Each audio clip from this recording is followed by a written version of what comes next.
Bonjour, bienvenue dans l'atelier. Je vous accueille ce matin. Je dois vous dire franchement, je me suis réveillé avec des douleurs partout. Et c'est assez ironique parce que je veux vous parler de l'art vitaliste.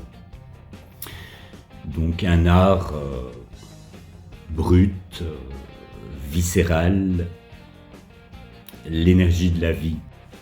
Et au fond, c'est peut-être le meilleur moment pour vous en parler. Ces douleurs, c'est la matière. C'est là que commence ma philosophie. Alors voilà le programme aujourd'hui. On va sortir donc de la vie lisse des pixels et essayer d'éveiller la vie à travers l'art. Regardez vos pouces. Ils sont en train de scroller.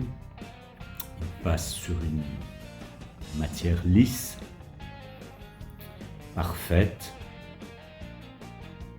sans tache. C'est froid. Maintenant, regardez mon parquet à moi. Des restes de danse, de traces, de lutte, loin de la vie lisse des pixels. Ce contraste entre mon parquet et mon écran, c'est pas juste un détail de ménage. Et je pense vraiment que c'est le conflit central de notre époque. Regardez ces images, ce monde numérique. C'est propre, un peu trop calculé, c'est lisse, tout est lisse. C'est vraiment un lissage permanent. On se croirait dans une salle d'opération.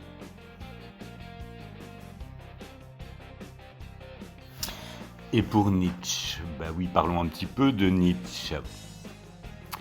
Ce monde a un nom, c'est l'apollinien. C'est le triomphe de la mesure, de la raison qui veut tout figer pour éviter et pour ne plus avoir peur surtout du chaos. Le champion, toute catégorie de cette vision, je pense qu'en peinture c'est vraiment Piet Mondrian.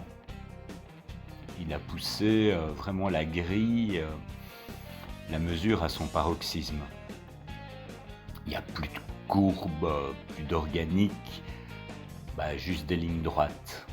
C'est magnifique, mais c'est l'ancêtre du pixel en quelque sorte. C'est une structure qui calme, mais qui d'une certaine manière évacue la vie. Mais contrairement donc à cet aspect figé de Mondrian qui exprime le monde sous une forme de gris, ma peinture est une peinture du mouvement. Je ne veux pas enfermer la figure dans mes toiles. Je dirais que le corps n'est jamais dans une forme close. C'est plutôt, je cherche cette vibration, les empattements, la matière, griffer, mordre la vie. C'est vraiment l'instinct qui reprend ses droits sur la logique. C'est une façon à moi de saboter la perfection. Et donc à travers la danse, la musique, la trance, je recherche cette énergie vitale que Nietzsche appelait de tous ses voeux. C'est une philosophie de la vie. Nietzsche nous parle de la mort fati. En quelques mots, aime ton destin ou l'amour du destin. Voilà, l'idée, c'est de ne pas fuir la douleur, mais de les embrasser. Et je pense que c'est vraiment à travers l'art qu'on peut le faire. Regardez cette toile. Je l'appelle la douleur comme décoration suprême. Ici, le visage est une irruption, ce n'est pas une victime. C'est une force qui s'affirme.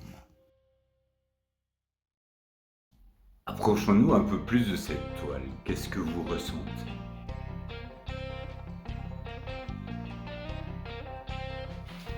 On peut voir la douleur, ce visage comme de la craie, ses yeux qui crient. Ce n'est pas une victime, c'est une force qui s'affirme. Regardez bien ces coulures. Est-ce qu'elles ne vous évoquent pas le sang ou les larmes? Ici, la douleur n'est pas sale, elle est transfigurée par la couleur. C'est une sorte de cri à moi, un vacarme de matière contre le silence de la mort du pixel. Et pour transformer cette douleur en or, il faut la puissance. Il faut que cette toile fonctionne, qu'elle ait une force. Pas celle qui domine les autres, mais plutôt la volonté de puissance, comme dépassement de soi. Pour Nietzsche, l'artiste est un type supérieur parce qu'il impose sa propre force créatrice au chaos.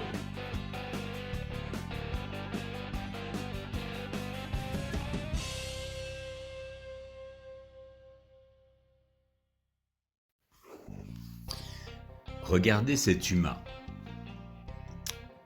Ici, la volonté de puissance, ce n'est vraiment plus un concept. Il faut plutôt voir ça comme un corps à corps physique avec la matière pour faire exploser la force. C'est l'entièreté de mon corps qui lutte contre la passivité de la feuille blanche. Ce vert qui balafre le visage, c'est la douleur qui s'impose au milieu du noir. Et ce rouge qui s'échappe à droite, il explose, il refuse le contour pour sortir de sa finitude. Elle sait qu'elle va mourir. Ma toile est un champ de tension où le rouge sang percute le vert douloureux. Ce n'est plus de la déco. La peinture devient nerf. Chaque trait est une décharge de force pure. Et donc, si je suis là avec mes courbatures et mes taches au sol, c'est pour vous crier une chose. L'art est une nécessité biologique. C'est notre système immunitaire contre la froideur du pixel. On a besoin de peinture qui tâche, qui griffe pour rester vivant. N'oubliez jamais, votre corps est votre seul centre. Écoutez-le vibrer. Vos déchirures sont vos forces. Ne les lissez pas, peignez-les. Votre imperfection est votre seule vérité. Arrêtez de vouloir être lisse. Redevenez des dieux qui savent danser. Embrassez votre chaos. C'est là, dans cette énergie brute, que la vie commence.